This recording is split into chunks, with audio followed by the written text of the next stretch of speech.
আজও বিয়ে করি নেই। আহ, বেচারার কি কষ্ট! কথাগুলো শোনেন তো। আজও বিয়ে করি নেই। আমি এই স্কুলটা করেছিলাম, প্রতিজ্ঞা করেছিলাম যে আমার স্কুলের বেতন হবে তখন আমি বিয়ে করব। আজকে আমি সমাজের কাছে, সবার কাছে অবহেলিত, সবাই আমাদেরকে ধিক্কার করে। তাই শারমিন মুর্শিদকে আমি বলছি আমাদের যেন অতি দূর করে আমাদের এই স্কুলটা করে দেয়, এবং আমরা অনেক শিক্ষক শিক্ষা এখনো বিয়ে করি নেই, আমাদের যেন সেই জায়গাতে পৌঁছে নাই।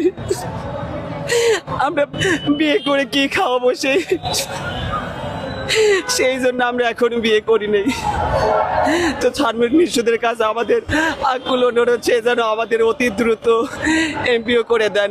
আমরা যখনই এমপি করে দেবো, আমাদের এই মাঠ থেকে যে আমরা সুন্দর বাচ্চাদের আবার সুশিক্ষায় শিক্ষিত করতে পারি, এই প্রতিশ্রুতি দিয়ে আমি এখানে শেষ করছি। আলহামদুলিল্লাহ, আলহামদুলিল্লাহ। এই সময় আসার আগে আমরা বিয়ে করেছি। বেচারার যা কষ্ট, যে আবেগ, সে এখনো টাকার অভাবে বিয়ে করতে পারতেছে না, অথচ একজন স্কুল শিক্ষক।